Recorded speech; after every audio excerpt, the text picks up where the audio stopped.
Hello दोस्तों, नमस्कार। दिन भर की बड़ी खबर बिना देरी के, जहां सबसे पहले बताएं कि कश्मीर की शख्सगाम घाटी में चीन की नापाक हरकत बना डाली भारत के इस जमीन पर सड़क, जिसको पाकिस्तान ने कब्जा करके रखा हुआ था और चाइना ने इस पर सड़क बना दिया, जिसके बाद भारत ने बहुत बड़ा कदम उठाया है। साथ ही साथ बताएंगे पाकिस्तानी सेना प्रमुख ने बालाकोट स्ट्राइक का किया जिक्र, कश्मीर का भी अलापा राग, तो वहीं भारत को बताया खुद का कट्टर प्रतिद्वंदी। जी हाँ, साथ ही क्या चुनावी माहौल बनाने के लिए भारत पर भड़के हैं जो बाइडेन, जापान, चीन, रशिया पर भी निकाला गुस्सा, तो वहीं इस कांग्रेसी ने किया पीएम मोदी जी की जमकर तारीफ। तो वहीं अगर आप भी मोबाइल फोन का करते हैं इस्तेमाल, तो सबसे बड़ी खबर आपके लिए निकल कर सामने आ रही है। सारी जानकारियां बताएंगे, बस आप वीडियो को अंत तक बने रहेगा। और खबरों में आगे बढ़ने से पहले इस वीडियो को अभी तक लाइक नहीं किया तो लाइक जरूर करिएगा और साथ ही कमेंट में मेरा भारत महान जरूर करिएगा। बात करें पहली बड़ी खबर की, जहां कश्मीर की शख्सगाम घाटी में चीन की नापाक हरकत बना डाली सड़क, भारत सरकार ने उठाया बहुत बड़ा कदम। बता दे पाकिस्तान के कब्जे वाले जम्मू और कश्मीर की शख्सगाम घाटी में चीन की नापाक हरकत सामने आई है। ताजा सैटेलाइट तस्वीरों से पता चला है कि चीन दुनिया के सबसे ऊंचे क्षेत्र, युद्ध क्षेत्र के करीब पक्की सड़क बना रहा है। दरअसल चीन सियाचिन कॉरिडोर के करीब अवैध रूप से कब्जे वाले कश्मीर में कंक्रीट सड़क का निर्माण कर रहा है। अब इसको लेकर भारत ने बड़ा कदम उठाया है। भारत ने जमीन पर स्थिति को बदलने के अवैध प्रयास के तहत शख्सगाम घाटी में निर्माण गतिविधियों को अंजाम देने को लेकर चीन के समक्ष कड़ा विरोध दर्ज कराया है। विदेश मंत्रालय के प्रवक्ता रणधीर जायसवाल ने बृहस्पतिवार को कहा कि शख्सगाम घाटी भारत का हिस्सा है और नई दिल्ली ने 1963 के तथा कथित चीन पाकिस्तान सीमा समझौते को कभी स्वीकार नहीं किया, जिसके माध्यम से इस्लामाबाद ने गैर कानूनी रूप से इस क्षेत्र को बीजिंग को सौंपने का प्रयास किया था। जी हाँ, जायसवाल ने अपनी साप्ताहिक प्रेस वार्ता में कहा कि हमने लगातार इसके प्रति अपनी अस्वीकृति व्यक्त की है। हमने जमीनी स्तर पर तथ्यों को बदलने के अवैध प्रयासों के खिलाफ चीनी पक्ष के समक्ष अपना विरोध दर्ज कराया है। उन्होंने कहा कि हम अपने हितों की रक्षा के लिए आवश्यक कदम उठाने का अधिकार सुरक्षित रखते हैं। जी हाँ, आपको बता दें शख्सगाम घाटी रणनीतिक रूप से महत्वपूर्ण क्षेत्र है। ये घाटी पाकिस्तान के कब्जे वाले कश्मीर यानी पीओके का एक हिस्सा थी, लेकिन पाकिस्तान ने इसे 1963 में चीन को सौंप दिया था। चीन जो सड़क बना रहा है वो उसके झिंजियांग प्रांत के हाईवे नंबर G219 से निकलती है और अंदर पहाड़ों में जाकर खत्म हो जाती है। सड़क जहाँ पर खत्म होती है प्रतीत हो रही है वहाँ से 50 किलोमीटर दूर सियाचिन ग्लेशियर में इंदिरा कोल स्थित है। ये वो इलाका है जहां भारतीय सेना पेट्रोलिंग करती है। जी हाँ, ऐसे में भारत शख्सगाम घाटी को अपना क्षेत्र मानता है। भारत ने क्लियर कहा है कि ये हमारा क्षेत्र है। हमने 1963 के तथा कथित चीन पाकिस्तान सीमा समझौते को कभी स्वीकार किया ही नहीं, जिसके माध्यम से पाकिस्तान ने ये अवैध रूप से इस क्षेत्र को चीन को सौंपने का प्रयास किया था। आखिर पाकिस्तान होता कौन है? भारत के इस जमीन को चीन को सौंपने वाला। वैसे में भारत ने अच्छे तरीके से चीन को नसीहत तो दी है और साथ ही साथ पाकिस्तान को भी बता दिया है कि दोबारा जरूरत की तो ठीक नहीं होगा। बहरहाल दोस्तों, ऐसे में एक तो भारत की जमीन पर कब्जा कर रखा है पाकिस्तान ने और ऊपर से उस कब्जाई जमीन को चाइना को सौंप रहा है, चाइना के साथ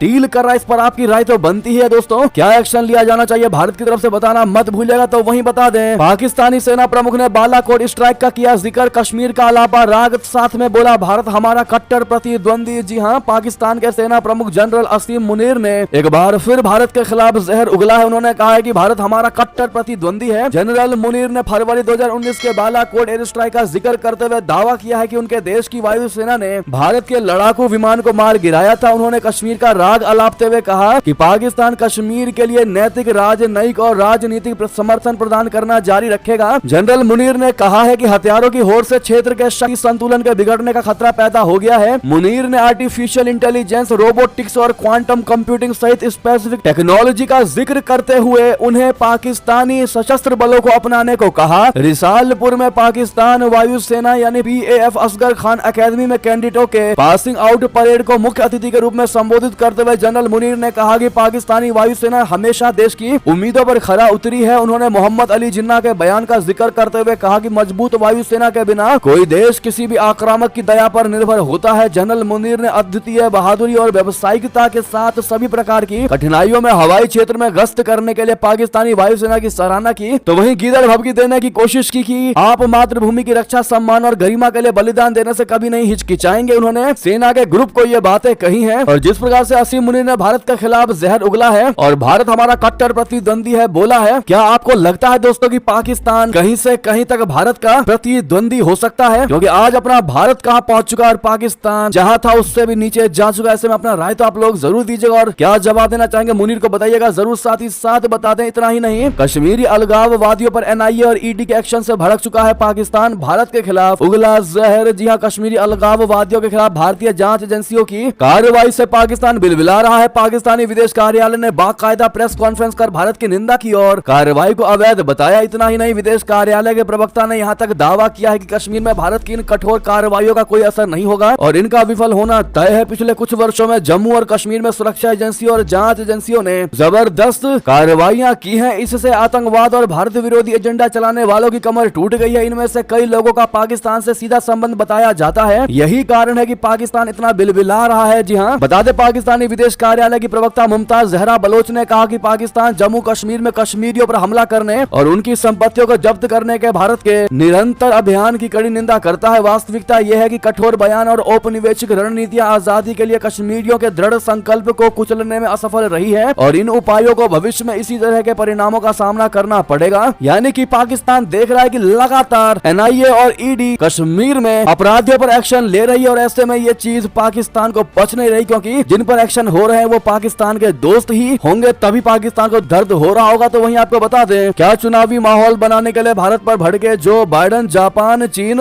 रशिया पर भी निकाला गुस्सा। जी हां, अमेरिकी राष्ट्रपति जो बाइडेन ने कहा है कि क्वाड के दो साझेदार भारत और जापान तथा अमेरिका के दो प्रतिद्वंदी रशिया और चीन विदेशियों से द्वेष रखते हैं। उन्होंने कहा कि अमेरिका की तरह इनमें से कोई देश अप्रवासियों का स्वागत नहीं करता। बाइडेन ने चुनाव के लिए चंदा एकत्र करने के लिए बुधवार शाम को आयोजित कार्यक्रम में समर्थकों को संबोधित करते हुए कहा कि ये चुनाव आजादी, अमेरिका और लोकतंत्र के बारे में, इसीलिए मुझे आपकी सख्त आवश्यकता है। आप जानते हैं, हमारी अर्थव्यवस्था बढ़ने का एक कारण आपकी और कई अन्य लोगों की वजह से है, क्योंकि हम अप्रवासियों का स्वागत करते हैं। यानी कि अमेरिका ये बताने की कोशिश कर रहा है, खास करके जो बाइडेन, की भारत आर्थिक मामलों में पीछे इसीलिए है क्योंकि भारत अप्रवासियों की इज्जत नहीं करता, भारत अप्रवासियों से द्वेष रखते हैं। जबकि ऐसा लगता है पूरी दुनिया को मालूम है कि भारत हमेशा से हर किसी का अपने देश में वेलकम करता है, यहाँ तक कि अतिथि देवो भव का भारत मान रखता है। उसके बावजूद भी अमेरिका जैसा देश अप्रवासियों को लेकर ऐसी बातें कह रहा है। अगर आप भी मानते हैं ये सिर्फ और सिर्फ चुनावी माहौल बनाने के लिए भारत पर भड़क रहा है, बाइडेन तो अपनी राय अवश्य दीजिएगा और आप क्या जवाब देंगे दोस्तों। लेकिन कमेंट में अतिथि देवो भव लिखना मत भूलिएगा। साथ ही साथ बता दें, इजराइल की बुराई करने वालों को गिरफ्तार क्यों कर रहा सऊदी अरबिया, प्रिंस सलमान का क्या है इरादा। बता दें, सऊदी अरब ने इजराइल हमास युद्ध से संबंधित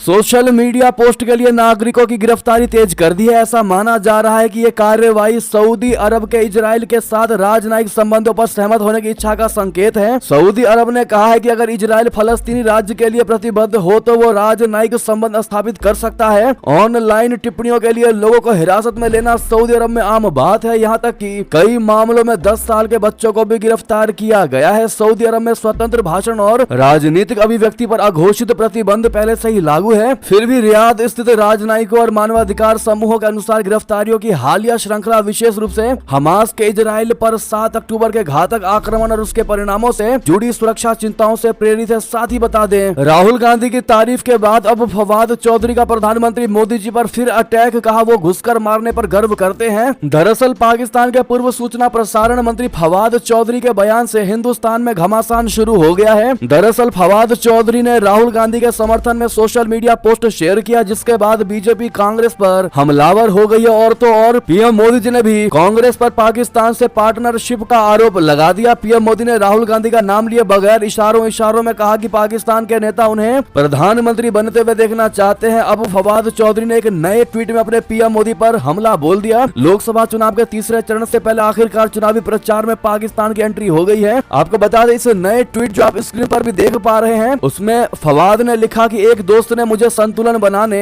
और मोदी के बारे में कुछ पॉजिटिव कहने की सलाह दी। मैं घंटों से सोच रहा हूं कि एक एक्सट्रीमिस्ट और नफरत फैलाने वाले में सकारात्मक क्या हो सकता है, जो वो घुसकर मारने पर गर्व करते हैं। वो जो केवल आस्था के कारण लोगों की हत्या को सही ठहराते हैं, वो इतिहास बदलने के लिए मस्जिदें गिरा रहे हैं और चरमपंथी विचारधारा पर गर्व कर रहे हैं। जी हाँ दोस्तों, यानी कि ये नया और दूसरा ट्वीट था फवाद चौधरी की तरफ से, जहां प्रधानमंत्री नरेंद्र मोदी जी पर कटाक्ष किया इन्होंने। आपको बता दें, फवाद चौधरी के सवाल पर राहुल ने तो जवाब नहीं दिया, मगर बीजेपी के नेता जरूर पूछ रहे हैं कि आखिर भारत के खिलाफ जहर उगलने वाला पाकिस्तानी नेता आखिर राहुल गांधी को सपोर्ट क्यों कर रहा है। तो वहीं कांग्रेस भी पीएम मोदी पर पलटवार करने से पीछे नहीं हट रही और पाकिस्तान पर बयानबाजी को चुनावी मुद्दे से भटकाने का आरोप लगा रही है। लेकिन एक भारतीय होने के नाते आप इस मुद्दे पर क्या राय देंगे दोस्तों, जहां पर पाकिस्तानी राहुल गांधी को सपोर्ट करते क्यों दिखाई दे रहे हैं? अपनी राय अवश्य दीजिए आप लोग। तो वहीं आपको बता दें, बारामूला सीट से नामांकन भर बोले बोले उमर अब्दुल्ला, कहा मेरी कश्मीरी गारंटी है, चीनी गारंटी नहीं। जी हाँ, नेशनल कॉन्फ्रेंस के उपाध्यक्ष और पूर्ववर्ती जम्मू कश्मीर राज्य के पूर्व मुख्यमंत्री उमर अब्दुल्ला का एक बयान सामने आया है, जिसमें उन्होंने कहा कि मैंने पाकिस्तान के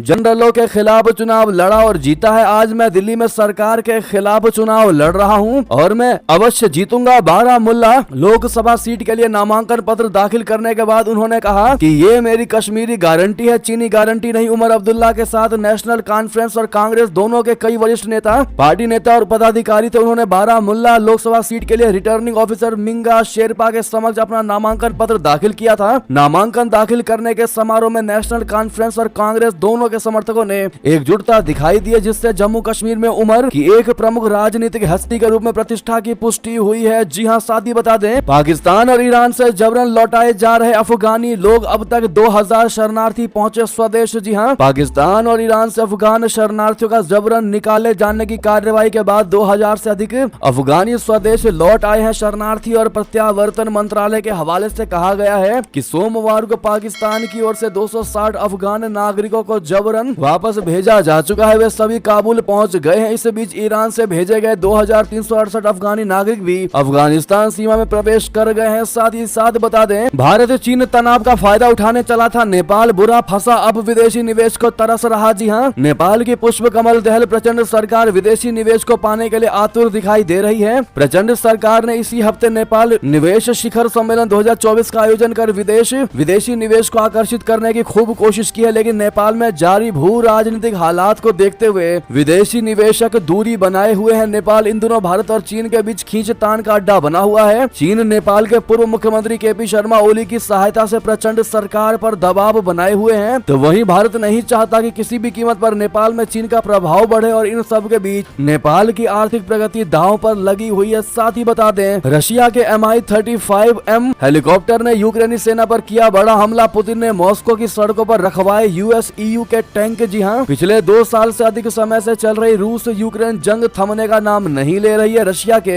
हमलों से यूक्रेन में तबाही जारी है। रूसी रक्षा मंत्रालय ने अब एक नया फुटेज जारी किया है, जिसमें एक Mi-35M हेलीकॉप्टर कथित तौर पर यूक्रेनी इकाइयों पर हमला करता दिखाई दे रहा है। ऐसा प्रतीत होता है कि हमले बिना निर्देशित मिसाइलों से किए गए और दुश्मन के गढ़ों और कर्मियों को निशाना बनाया गया। इस बीच रशिया में यूक्रेन से कैप्चर किए गए अमेरिकी पश्चिमी टैंकों और हथियारों का प्रदर्शन किया गया है। रूस यूक्रेन जंग के बीच मॉस्को में अमेरिकी और ब्रिटिश टैंकों की प्रदर्शनी लगाई है और ये टैंक पश्चिमी देशों ने यूक्रेन को दिए थे। जंग के दौरान रूसी सेना ने इन्हें कैप्चर किया है। इन टैंकों के पास लाल बैनर लगाए गए हैं जिसमें लिखा है हमारी जीत तय है। तो वहीं बता दें, कैलिफोर्निया विवी में पुलिस ने फलस्तीन समर्थक प्रदर्शनकारियों के तंबू हटाने कर दिए शुरू। जी हां, अमेरिका के कुछ कॉलेज के परिसरों में इजराइल हमास युद्ध को लेकर हिंसा की घटनाओं में हाल में तेजी आई है। पुलिस ने कैलिफोर्निया विश्वविद्यालय लॉस एंजेलिस परिसर में फलस्तीन समर्थक प्रदर्शनकारियों के शिविर से बृहस्पतिवार को बैरिकेड हटा दिए और अब उनके तंबुओं को हटाने के लिए कार्रवाई की जा रही है। पुलिस की इस कार्रवाई से करीब 24 घंटे पहले परिसर में फलस्तीन समर्थक और इजराइल समर्थक प्रतिद्वंदी समूहों में झड़प हुई थी। तो वहीं आपको बता दें, अगले 2 सालों में हो सकते हैं पाकिस्तान में नए सिरे से चुनाव। PMLN नेता ने किया इशारा। जी हां, पाकिस्तान में सत्तारूढ़ दल PMLN के एक वरिष्ठ नेता ने अगले 2 वर्ष में देश में नए सिरे से चुनाव होने की संभावना जताई है। गुरुवार को मीडिया में आई खबर में यह जानकारी दी गई है। पाकिस्तान मुस्लिम लीग नवाज के एक वरिष्ठ नेता जावेद लतीफ ने एक निजी टीवी चैनल को दिए इंटरव्यू के दौरान ये टिप्पणियां की है। नवाज शरीफ चौथी बार प्रधानमंत्री बनने वाले थे, लेकिन उनकी पार्टी 8 फरवरी को हुए आम चुनाव में स्पष्ट बहुमत हासिल करने में विफल रही। इसके बाद उन्होंने चौंकाने वाला कदम उठाते हुए अपने भाई और निवर्तमान पार्टी अध्यक्ष शहबाज शरीफ को 6 दलों की केंद्र सरकार का नेतृत्व करने की अनुमति दी। शहबाज शरीफ को सेना की पसंद माना जाता है। जावेद लतीफ ने कहा कि चुनाव 2 साल में हो या 5 साल में PMLN प्रमुख नवाज शरीफ चौथी बार सत्ता की बागडोर संभालेंगे। साथ ही बता दें, बीजेपी के बुलावे पर भारत आए इन देशों के नेता आखिर अमेरिका को क्यों नहीं भेजा गया न्योता। आपको बता दें, भारतीय जनता पार्टी के बुलावे पर 10 देशों के 18 राजनीतिक दलों के नेता पार्टी के चुनाव प्रचार को देखने भारत आए हैं। भारत आए सभी प्रतिनिधिमंडल को पूरी चुनावी प्रक्रिया के साथ साथ बीजेपी के चुनाव अभियान और रणनीतियों के बारे में जानकारी दी जाएगी। पिछले महीने ही ऐसी कई रिपोर्ट्स आई थी जिसमें यह दावा किया गया था कि भारतीय जनता पार्टी ने 25 से अधिक वैश्विक पार्टियों को लोकसभा चुनाव के प्रचार अभियान का अनुभव लेने के लिए भारत बुलाया है। रिपोर्ट में यह भी दावा किया गया था कि अमेरिका की दोनों पार्टियों सत्तारूढ़ डेमोक्रेट और विपक्षी रिपब्लिकन में से किसी को भी नहीं बुलाया गया है। भारतीय जनता पार्टी ने यह कदम बीजेपी को जाने या यानी नो बीजेपी कैंपेन के तहत उठाया है। इसका मकसद पार्टी को ज्यादा से ज्यादा विस्तार देना है। इस पहल के तहत विभिन्न देशों के करीब 70 मिशन प्रमुखों ने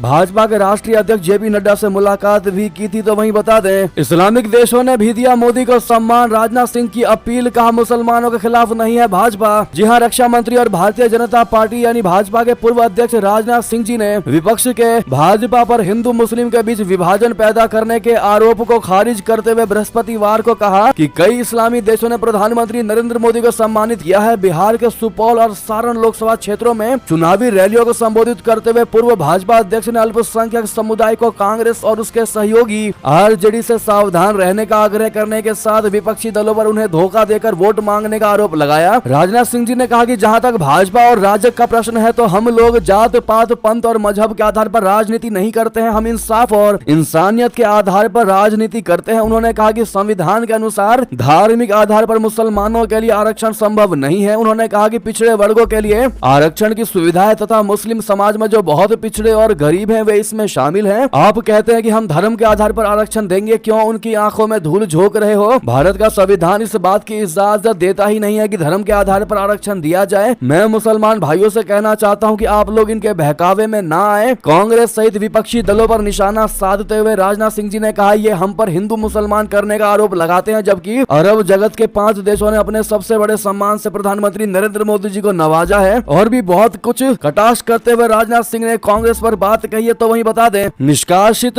कांग्रेसी नेता आचार्य कृष्णम ने की प्रधानमंत्री मोदी जी की प्रशंसा। कहा, आपने दुनिया में बढ़ाई भारत की प्रतिष्ठा। यूएई में पहला हिंदू मंदिर चमत्कार। जी हां, लोकसभा चुनाव के प्रचार अभियान के दौरान देश के कोने कोने में भारत की बढ़ती वैश्विक छवि और प्रतिष्ठा और साख का प्रचार प्रसार करने के लिए प्रधानमंत्री नरेंद्र मोदी की प्रशंसा करते हुए निष्कासित कांग्रेसी नेता आचार्य प्रमोद कृष्णम ने कहा कि बीएपीएस का निर्माण अबू धाबी में हिंदू मंदिर किसी चमत्कार से कम नहीं था। पीएम मोदी ने इस साल की शुरुआत में मंदिर के उद्घाटन की अध्यक्षता की थी। बुधवार को साझा किए गए एक स्वयं निर्मित वीडियो में आचार्य कृष्णम ने कहा कि उन्होंने अमीरात के पहले हिंदू मंदिर में देवता के दर्शन किए। मैं अभी अबू धाबी में हूँ और यहाँ से दुबई जाऊंगा। मैंने आज अबू धाबी में बीएपीएस मंदिर में दर्शन किए, जिसका उद्घाटन पीएम नरेंद्र मोदी ने फरवरी में किया था। ये किसी चमत्कार से कम नहीं है। आचार्य कृष्णम ने बुधवार को वीडियो में कहा कि संयुक्त अरब अमीरात एक इस्लामिक देश है और यहाँ इतने विशाल हिंदू मंदिर का निर्माण और उद्घाटन किसी चमत्कार से तो कम नहीं है। मैं नरेंद्र मोदी की सराहना करता हूँ, जिस तरह से वो भारत की वैश्विक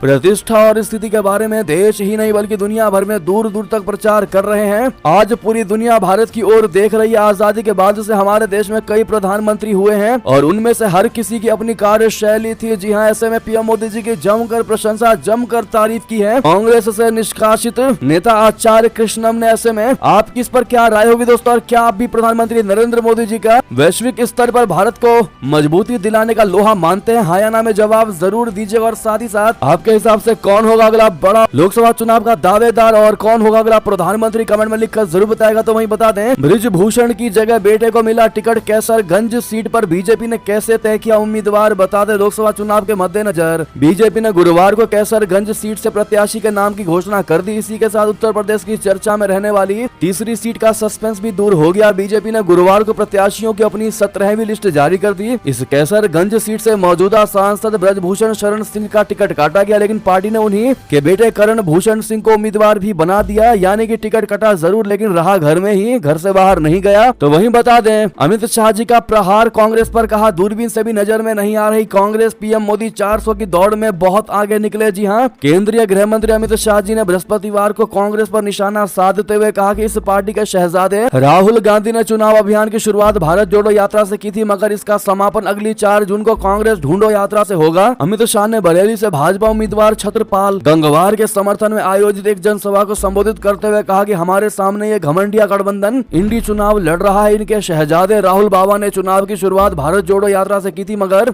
मैं आज बरेली में कहकर जा रहा हूं कि शुरुआत भारत जोड़ो यात्रा से की गई थी, मगर 4 जून के बाद कांग्रेस ढूंढो यात्रा से इसका समापन होने वाला है। जी हां, तो वहीं उन्होंने दावा किया कि 2 चरण के चुनाव में कांग्रेस दूरबीन से भी नजर नहीं आ रही और नरेंद्र मोदी सेंचुरी मारकर 400 की दौड़ में बहुत आगे निकल गए हैं। तो वहीं आपको बता दें दोस्तों कि इस 400 पार वाले मुद्दे पर अब कांग्रेस ने भाजपा पर कटाक्ष किया और कहा कि 400 पार तो मजाक है लेकिन 300 पार नामुमकिन। जी हां, शशि थरूर ने बताया भाजपा कितनी सीटें जीतेगी। दरअसल कांग्रेसी नेता शशि थरूर ने कहा है कि भाजपा का 400 पार का दावा एक मजाक है, 300 पार जाना असंभव है और यहाँ तक कि 200 पार भी लोकसभा लोकसभा चुनाव में बड़ी चुनौती हो सकती है। पीटीआई से बात करते हुए थरूर ने यह दावा किया कि केरल, तमिलनाडु और आंध्र प्रदेश में भाजपा को कोई भी सीट नहीं मिलेगी और दक्षिण में उसका प्रदर्शन 2019 से भी खराब होने वाला है। बहरहाल आप क्या इस पर जवाब देंगे? अपनी राय अवश्य दीजिएगा तो वहीं बता दें। आखिर इशारों में ये क्या बोल गए गहलोत? कहा चुनाव तो इंदिरा गांधी और वाजपेयी भी हार गए, मोदी जी क्यों घमंड करते हो? आपको बता दें विपक्ष इतना बौखलाया हुआ है कि अनाप शनाप बयान देते नजर आ रहे हैं। जहां आपको बता दें गहलोत ने बीजेपी के 400 पार के नारे पर निशाना लगाते हुए कहा कि लोकतंत्र में जनता का कोई भरोसा नहीं है, जनता कब और किसको झटका दे दे कुछ नहीं कर सकते। पूरे देश में कांग्रेस और इंडिया गठबंधन के लिए माहौल बन रहा है। उन्होंने कहा कि पब्लिक का मूड कब बदल जाए इसका पता नहीं लगता। उन्होंने इंदिरा गांधी का उदाहरण देते हुए कहा कि चुनाव तो इंदिरा जी भी हार गई, यही नहीं अटल बिहारी वाजपेयी का फील गुड और इंडिया साइनिंग भी काम नहीं आया। किसी को विश्वास नहीं था कि ये लोग भी हार जाएंगे, इसीलिए कभी भी घमंड नहीं करना चाहिए। पब्लिक कब किसको झटका देकर दूसरे को सरताज बना दे। यानी कि भारतीय जनता पार्टी के 400 पार वाले नारे पर विपक्ष बौखलाया हुआ है और तरह तरह के प्रहार कर रहा है। बहरहाल इस पर आपकी राय तो बनती है दोस्तों। तो वहीं आपको बता दें अब मोबाइल पर दिखेगा कॉल करने वाले का नाम। ट्राई ने यानी TRAI ने टेलीकॉम कंपनियों को दिए निर्देश। जी हाँ, अगर आपके स्मार्टफोन में किसी का नंबर सेव नहीं है और आपके पास कोई अनजान नंबर से कॉल आती है तो आपके दिमाग में पहला सवाल यही आता है कि आखिर ये कॉल करने वाला कौन हो सकता है। अगर अक्सर आपके साथ ऐसा होता है तो परेशान होने की आवश्यकता नहीं, क्योंकि भारतीय दूरसंचार नियामक प्राधिकरण यानी ट्राई ने देश भर में टेलीकॉम कंपनियों को कॉलिंग नेम प्रेजेंटेशन लागू करने का आदेश दिया है, जिसके बाद अगर आपके फोन पर कोई अनजान व्यक्ति कॉल करेगा तो उसका नाम आपको